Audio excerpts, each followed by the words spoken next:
Hoje irei falar sobre Jonas. Com certeza, muitas pessoas que conhecem esse livro, Jonas, têm vontade de ser como esse profeta, quer dizer, chamado de profeta. Você tem vontade de ser como Jonas?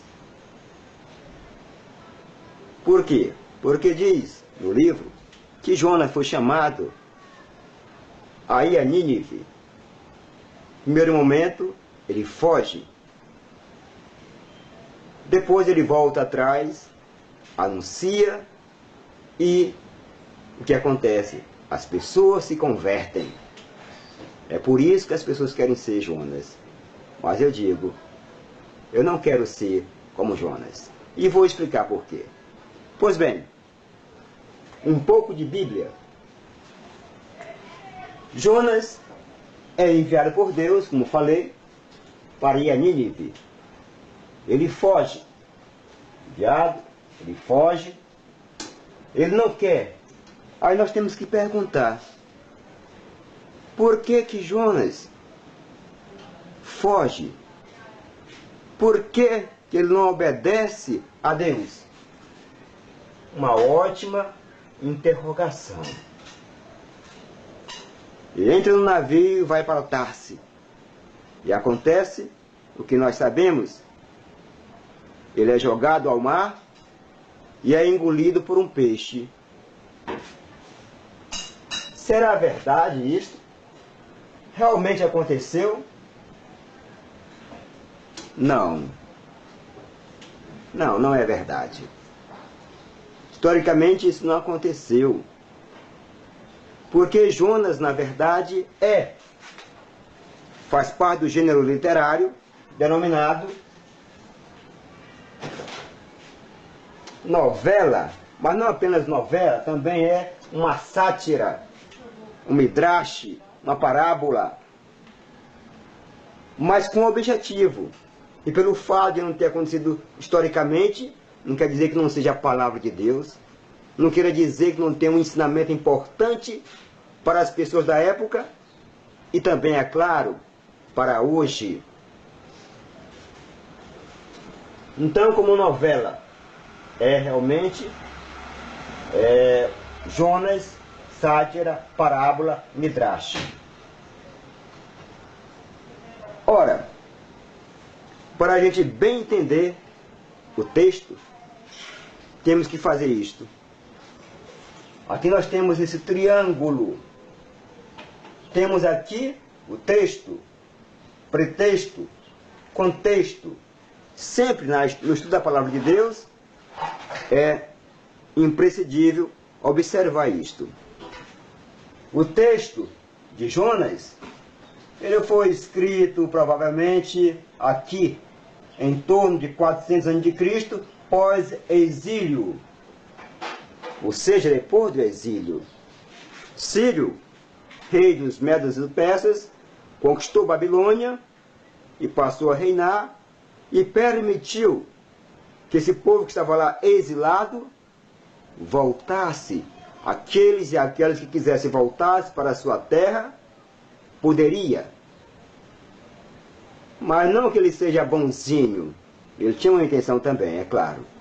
Que quem voltasse ia reconstruir o templo, ele permitiu, mas também ia ter que pagar os impostos para ele. Então essa bondade fica entre aspas. É bom esclarecer isso, certo? Então um texto, ele foi escrito por volta de 400 aqui, o livro de Jonas. Mas temos que olhar também o pretexto, ou seja, aqui. Por que que ele foi escrito? E aqui está, para criticar o pensamento fechado de Esdras e Neemias. Esdras e Neemias estavam lá, no exílio. E eles voltam então para a terra, cada qual com a sua missão, com o seu objetivo. Mas tinham o pensamento fechado. Lá no exílio, para o povo sobreviver, nasceu a ideia de que eles eram um povo escolhido por Yahvé. Até aí, tudo bem. Fazia bem esse pensamento, essa ideia, para poder manter a sua identidade de povo. Cada povo tem a sua cultura, tem a sua identidade. Então essa ideia no início foi positiva. Mas quando eles voltaram para a sua terra, para Jerusalém, o que aconteceu? Eles radicalizaram tudo isso. E não podia se contaminar com o povo estrangeiro. A ideia então de Esdras, de Neemias, era fechada demais. Era muito fechado. Você pode ver isso em Esdras 9, do capítulo 9 ao capítulo 10. Também Neemias 13, de 23 ao 25. E vou ler aqui uma pequena parte dos dois.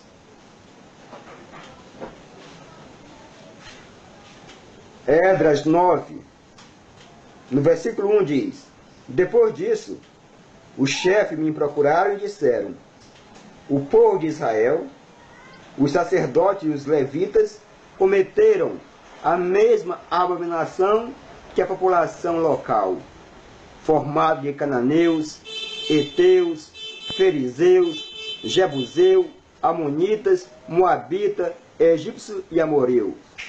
Eles e seus filhos se casaram com mulheres estrangeiras, e a raça santa misturou-se com a população local. Os chefes e os magistrados foram os primeiros a praticar essa infidelidade. Ao receber essa notícia, rasguei as roupas e o manto, arranquei os cabelos da cabeça e da barba e me sentei desolado. Todos os que respeitavam a lei do Deus de Israel reuniram-se comigo por causa da infidelidade dos repatriados. Fiquei sentado e angustiado até a hora da oblação da tarde. Esdras 9, de 1 até o 4 foi lido aqui. Mas vai até o capítulo 10 todinho. E Neemias, versículo 13, do 23 ao 25, diz o seguinte: Nessa mesma ocasião, notei que os judeus estavam se casando com mulheres asoditas, amonitas e moabitas. Metade de seus filhos falava a língua de Azoto e outras línguas estrangeiras, e não sabiam mais falar a língua dos judeus. Eu os reprovei e amaldiçoei, bati em alguns, arranquei os cabelos de outros e os fiz jurar em nome de Deus que não dariam suas filhas em casamento aos filhos deles, nem tomariam as filhas deles para seus filhos ou para si próprios. Então, é um pensamento fechado. Aqui está o grande problema chamado preconceito e racismo. Preconceito contra os estrangeiros de outras religiões que cultuavam outros deuses. Pois bem, então foi feito para criticar tudo isso. E no entanto também nós temos que ver o contexto. Isso aqui vai servir para iluminar os dias de hoje, iluminar o nosso hoje. Há preconceito, há racismo, há intolerância religiosa e outras coisas nos dias de hoje. Claro que há, claro que existe. Então, o livro de Jonas se torna atual para nós. Mas é preciso ver nessa ótica que ele está combatendo tudo isto.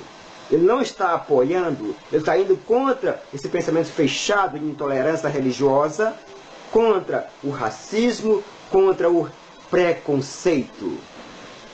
E quando eu disse que não quero ser Jonas, é porque Jonas representa justamente aquelas pessoas que pensavam assim. O fechamento de Esdras, de Neemias, de todos aqueles e aquelas que colocavam em primeiro lugar a lei. No entanto, Jonas diz aqui, lá no capítulo 3, versículo 8 e versículo 9, o seguinte. Versículo 8. Deverão vestir pano de saco, tanto homens como animais, e todos clamarão a Deus com toda a força. Cada um deverá converter-se de sua má conduta e deixar de lado toda espécie de ações violentas. Deus viu o que eles fizeram e como se converteram de sua má conduta. Então, desistiu do mal com que os tinha ameaçado e não o executou. E no versículo 6 desse capítulo 3, também fala: o fato chegou também ao conhecimento do rei de Nínive. Ele se levantou do trono, tirou o manto, vestiu um pano de saco e sentou-se em cima da cinza. Jonas anunciou, e toda a população de Nínive se converteu. Houve, portanto,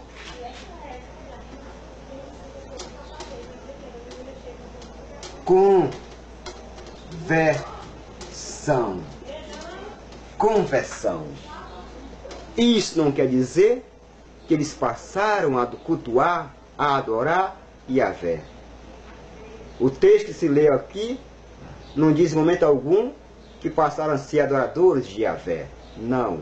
Continuaram ainda vivendo cada qual as suas práticas religiosas, cultuando o seu Deus.